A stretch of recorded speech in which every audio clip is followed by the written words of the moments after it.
Hello, I'm Father Bart Giger, and welcome to week 7 of our Boston College Novena, using the letters of St. Ignatius Loyola for prayer and reflection.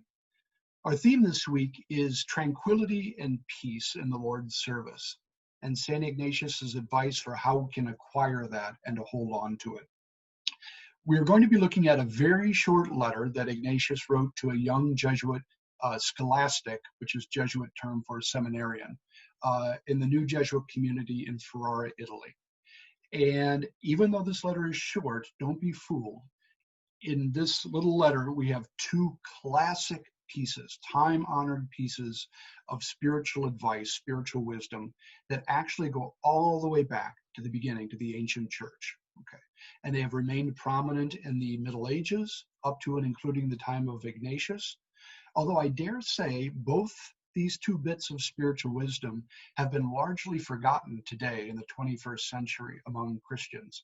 And so I would suggest that Ignatius's short letter can be especially stimulating or provocative for our reflection and our prayer today, perhaps even more than 500 years ago. Okay.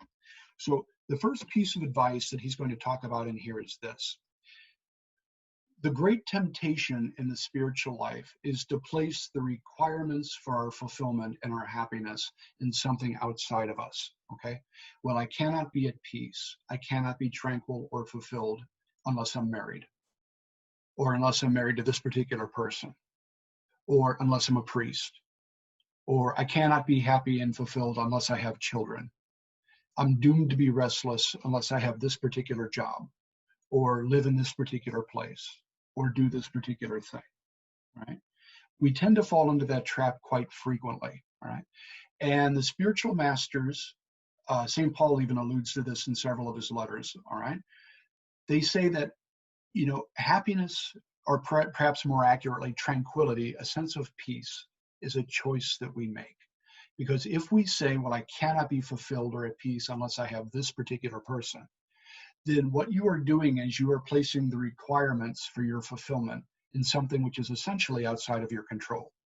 You have no control over that other person and how he or she is going to respond to you, or whether they will even remain in your life indefinitely, okay? And so the spiritual masters would say it stands to reason that the ultimate sense of peace and happiness that we seek must be rooted in our relationship with God, who is ever constant and never changing, will never go away, and how we respond to our Lord, all right? And so the ancients actually called it the horror loci in Latin, the heresy of the place. They actually considered it a form of heresy. In other words, the heresy of the place means I can't be happy unless I'm over there, okay? And so Ignatius, this is a fundamental part of his spirituality, and I don't know how many people realize this, but even 15 years before he wrote this letter that we're going to look at, this is the advice that he was giving to the people in Alcala, the townspeople to whom he was preaching. He was saying, for it is the enemy's custom, the devil, the evil one, for it is the enemy's custom to tempt monks who are living in the desert with desires to deal with and help the neighbor, while he tempts those who help their neighbor, like Jesuits, by proposing great perfection in the desert and solitary life. In other words, tempts them with being monks. He thus seizes on what is far off to keep us from what is close at hand. Okay?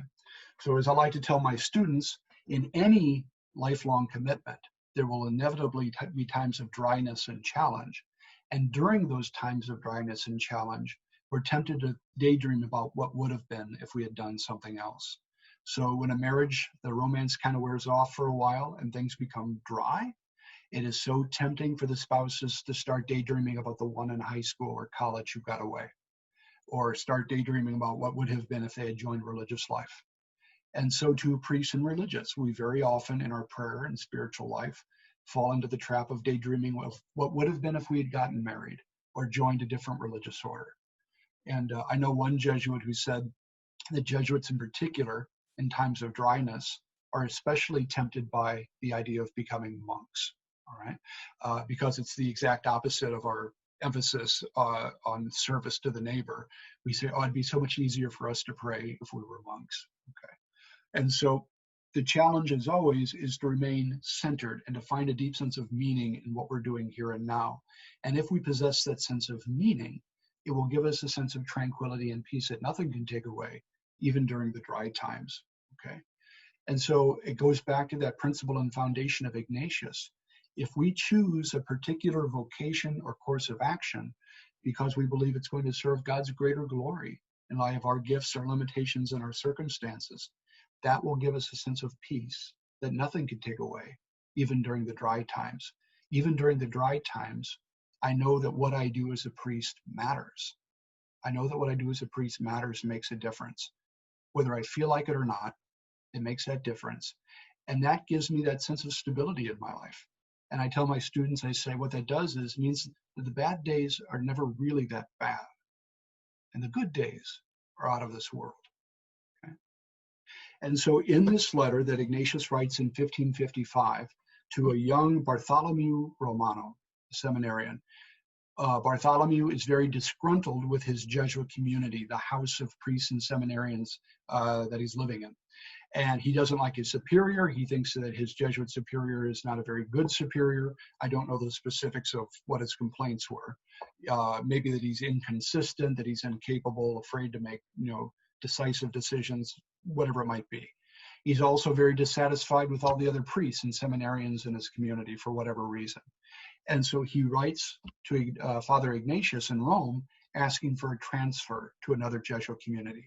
I can't be happy unless I'm somewhere else. Okay. And so Ignatius's advice to young Mr. Romano very much harkens back to that ancient spirituality. Okay.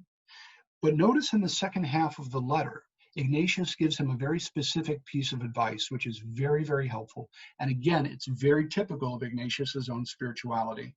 And it's the idea of agere contra. In Latin, it means to fight against or to go against. Okay.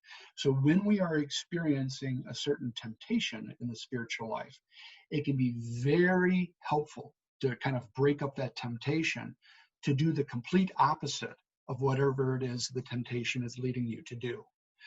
And so in other words, don't simply resist the temptation, but counterattack, fight back against it. In other words, spite the enemy by going to the other extreme, if you will. So for example, if you're tempted not to go to Mass on Sunday, Ignatius would say, make yourself go 3 times a week until that temptation breaks up, right? If you've made a commitment to pray for 15 minutes a day, and yet halfway through you find yourself squirrely and dry and you want to get up, Ignatius would say, don't simply force yourself to sit there for those 15 minutes. Make yourself sit there for half an hour. Right? Go above and beyond what you had originally decided. And if you do that, it will break up that temptation. Perhaps every day when you go outside to get the paper in the morning, your neighbor tackles you and tries to rope you into a conversation which lasts for half an hour, and it drives you crazy every morning because all you want to do is go inside and have a cup of coffee and read the paper.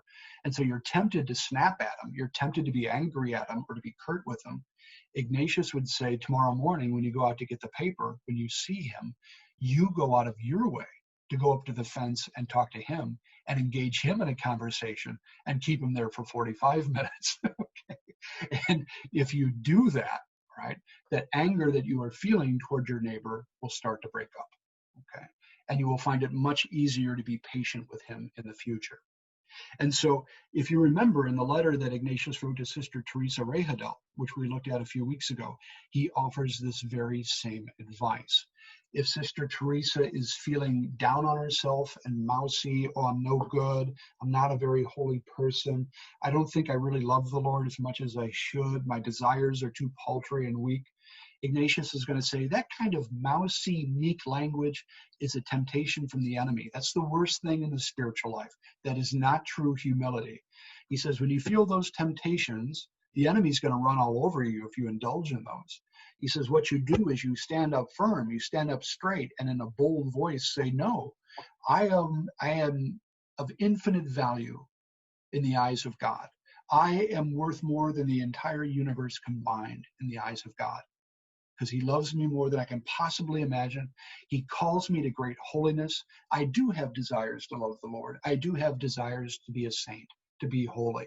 And he gives me the graces to do that, and he's never going to give up on me. And when you speak boldly like that, especially when you speak it out loud, you're counterattacking that temptation to meekness and mousiness, and it makes that temptation break up altogether. Okay. Now, Ignatius is going to give that same kind of agere contra advice to this young Mr. Romano in the second half of this letter. And what he says to him is, you are tempted to think that your superior is no good, that if you had a superior in any other Jesuit community, he would be holier and wiser than the one you have right here. And so he tells this young man, I want you to go up to your superior. And Ignatius doesn't put it this way, but he's essentially saying, I want you to treat your superior as if you thought he were a saint. And I want you to lay bare your entire heart and soul to him, your desires to be holy, your struggles in the spiritual life, even be transparent with him about your own doubts about him, okay? Lay it all out there bare. In other words, treat him with the holiness that you already wish that he had, all right? And maybe he does have. Maybe he is that holy, and this young man just doesn't see it, okay? But assault that temptation with full transparency, right? And you will find the temptation to leave that community break up altogether, and you will find a newfound respect for your superior. I like to tell my students that sometimes we have to treat people as if they were already the kind of person that we wanted them to be. And if we do that, I think very often they rise to the challenge. Okay?